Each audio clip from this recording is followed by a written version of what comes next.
Selamat datang di Gen Bincang, Gen Tegal Bincang-Bincang. Bersama saya Muhammad Reza Baza selaku host pada podcast kali ini. Di sini kita akan membahas terkait perspektif lain dari peralihan budaya. Nah, di sini kita kedatangan narasumber yang luar biasa tentunya. Siapa yang nggak kenal beliau? Beliau adalah wakil 2 dari Mbak Duta Pariwisata Kota Pekalongan tahun 2021 dan sekaligus menjadi ambasador Universitas Pekalongan. Selamat datang Mbak Sheila. Iya, terima kasih Mas Reza. Sebelumnya bisa memperkenalkan diri Mbak, namanya dan lain-lain. Oke, perkenalkan dulu, nama saya Indah Rizky Maishela. Saya menjabat sebagai wakil 2 Mbak Duta Wisata Kota Pekalongan tahun 2021. Oke. Nah, tentunya nih sebagai sosok Mbak Duta Pariwisata, tentunya akan melekat dengan amannya budaya ya Mbak? Iya, betul sekali. Nah, apakah sih Mbak sebelumnya ada keterkaitan terkait pariwisata dan budaya Mbak? Oke, jadi pariwisata dan budaya ini kan selalu berdampingan ya. Iya. Saya selaku Duta Wisata Kota Pekalongan tahun 2021, karena Duta Wisata Kota Pekalongan ini lebih ke pariwisata, tetapi di Kota Pekalongan ini pariwisata dan budayanya saling berdampingan gitu Mas. Jadi ya mirip-mirip lah gitu. Sangat melekat ya Mbak, ada Iya. keterkaitan antara pariwisata dan kebudayaan Iya yang ada di betul, ada Pekalongan. keterkaitannya. Iya. Tentunya di Kota Pekalongan sendiri banyak sekali budayanya ya Mbak. Mungkin Betul. bisa salah satunya ada tarian ataupun batik dan lain-lain. Nah, kalau misal kita lihat nih Mbak, menurut Mbak Sheila sendiri, apa sih yang menyebabkan adanya peralihan nih dari budaya tradisional ke budaya modern di sekitar kita Mbak? Oke, jadi peralihan budaya dari tradisional ke modern. Itu menurut saya karena sekarang kan kita udah tinggal di zamannya di era globalisasi ya, di mana perubahan besar secara mendunia. Nah, perubahan tersebut itu berdampak bagi beberapa bidang, salah satunya pada bidang budaya. Jadi dari situ terjadilah peralihan antara budaya tradisional dan budaya modern. Gitu. Oke, tadi Mbak Sheila berbicara terkait era globalisasi berikut dengan dampaknya yang ada di bidang kebudayaan ya. Nah, terus menurutnya Mbak Sheila ada nggak sih dampak dari peralihan budaya tradisional ke modern nih Mbak yang terjadi pada individu atau masyarakat kita?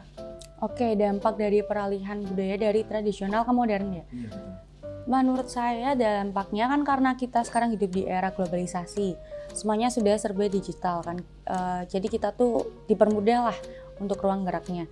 Menurut aku dampak yang pertama ini perilaku konsumtif dari masyarakat dan individu. Karena apa? Karena kita sekarang kan dipermudah dan sekarang kan teknologi semua kan sudah berkembang.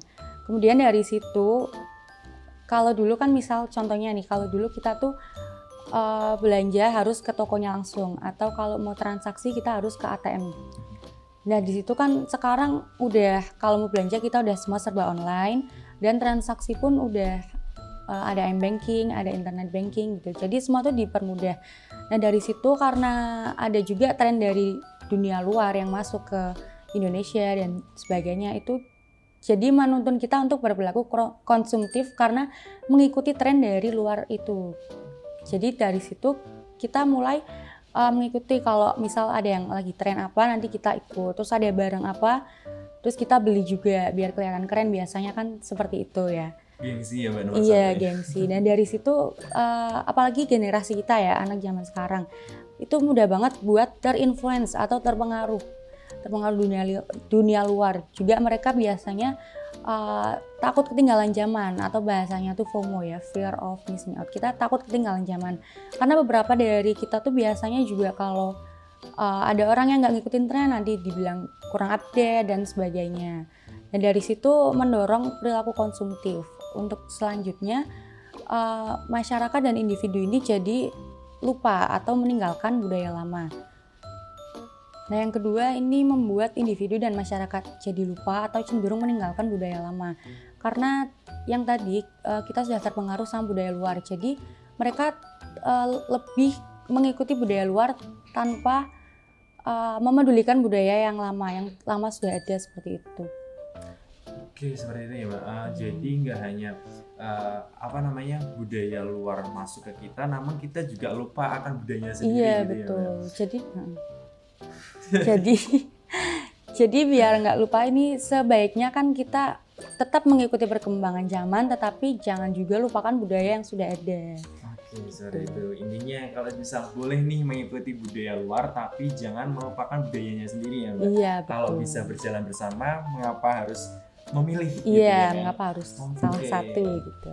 Nah, di sini nih Mbak, kalau misal kita lihat ke masyarakat ataupun individu kita sudah mulai lupa akan budaya sendiri, pasti akan timbul beberapa konflik.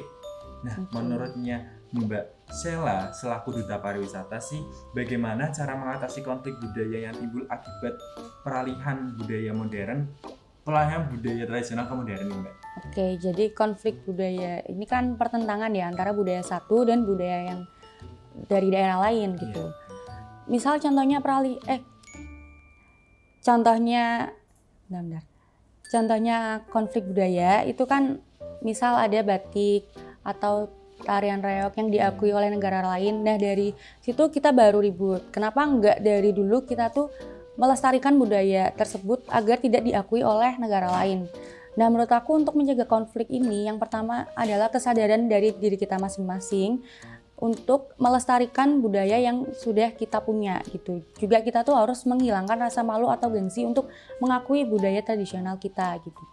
Jadi dengan cara melestarikan budaya yang ada di sekitar kita yang udah lama gitu. Oke, kalau misal kita lihat ya Mbak, tadi disebutkan reog batik yang diakui oleh negara lain, kita coba lihat pakaian leluhurnya kita, kebaya aja sudah banyak negara yang mendaftarkannya termasuk Iya, Malaysia, Thailand dan lain-lain Betul untuk sekali. diakui sebagai kebudayaannya masing-masing. Padahal bisa saja kita berdampingan menggunakan budaya, kita mix and match ya Mbak, Iya, betul. untuk bisa melestarikan budaya tersebut. Oke, nah tadi berbicara terkait budaya kita yang sudah diakui oleh negara lain, baik Iya, betul. dari kesenian reog, apa budaya dari kebayanya kita yang diakui atau didaftarkan ke negara lain seperti contohnya Malaysia, Thailand dan lain-lain. Nah, menurut dari Mbak Sheila sendiri, bagaimana sih Mbak cara kita menghargai dan melestarikan budaya tradisional di era masa sekarang ini?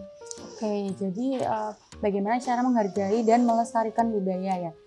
Menurut saya nomor satu yang terpenting adalah kita sebagai generasi muda harus menghilangkan rasa gengsi atau rasa malu terhadap budaya tradisional itu sendiri. Karena banyak dari kita, contohnya misal pada batik ya, generasi sekarang mungkin kalau mau pakai batik itu pasti ada rasa malu, ada rasa kayak batik ini kuno, ketinggalan zaman gitu. Jadi dari situ mungkin kita bisa memadukan ya batik dari budaya tradisional untuk dipadukan dengan budaya modern. Jadi mungkin ada suatu pelaku seni yang memadukan kain batik ini dengan konsep gaya modern. Jadi kita pakai batik tapi dikombinasikan dengan style kita yang mengikuti mungkin dari budaya modern. Nah, dengan seperti itu kita bisa melestarikan batik dengan cara yang asik juga ya, karena nanti penampilannya tuh jadi unik-unik gitu kan. Oke. Pelaku seni yang saya ketahui kayak di Pekalongan sendiri udah beberapa kali ada campaign untuk bisa berbatik gitu ya Mbak, Iya, berkain ataupun campaign lain berkain. sebagainya. Nah, kalau misal kita lihat sendiri, menurut Mbak Sheila itu perlu ada lagi atau enggak sih Mbak? Perlu ya. Kegiatan-kegiatan seperti itu? Ya, menurut saya itu perlu karena itu juga kegiatan yang seru dan pastinya pesannya tersampaikan, yaitu untuk melestarikan budaya tradisional kita. Karena pada contoh lain, misal kebaya ya, pada saat ini orang-orang wisuda sekarang kebayanya sudah model kebaya modern. Kita jarang menemukan orang yang pakai kebaya kutu baru. Padahal menurut saya kutu baru ini memiliki makna tersendiri.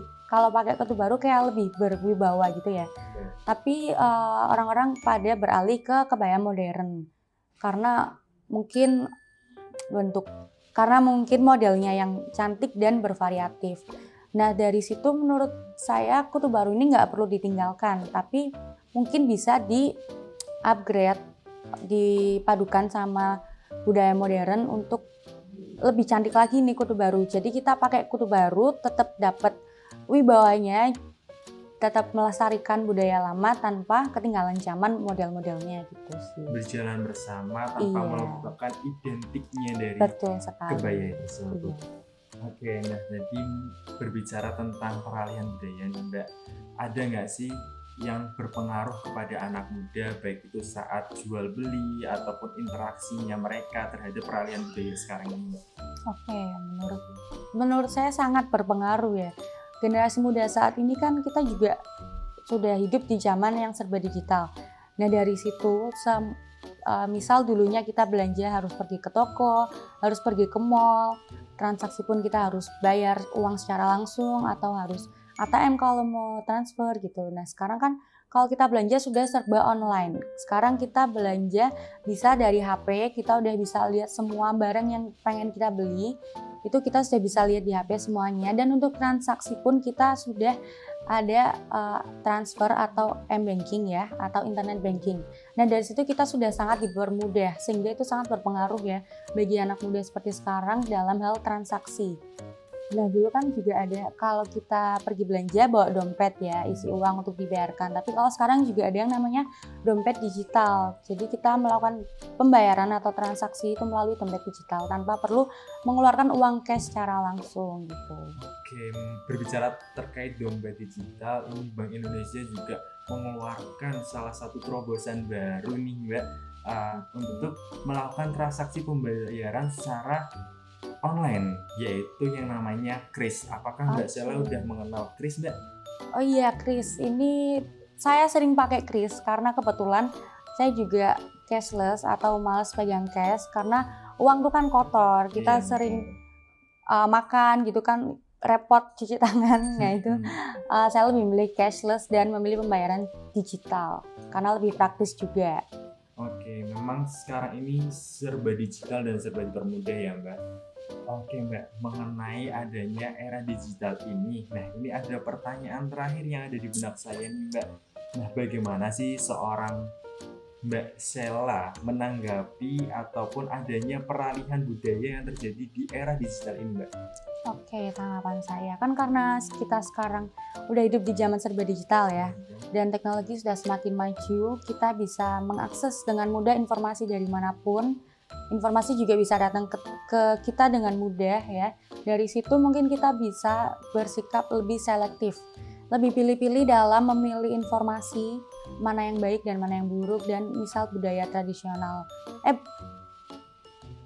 modern mana yang baik dan yang buruk, itu kita bisa lebih selektif agar sesuai dengan norma yang ada di sekitar kita. Dan juga kita untuk selalu berpegang teguh kepada nilai dasar dari Pancasila. Mungkin kita mau ikut tren budaya modern dari luar, tapi kita tetap jangan melupakan kalau kita ini berpegang teguh pada nilai dasar Pancasila kayak gitu. Oke, udah di penghujung acara. Terkait tadi udah dijelaskan nih bagaimana cara kita menanggapi ataupun adanya kita dari budaya ini tradisional ke budaya modern ya Mbak.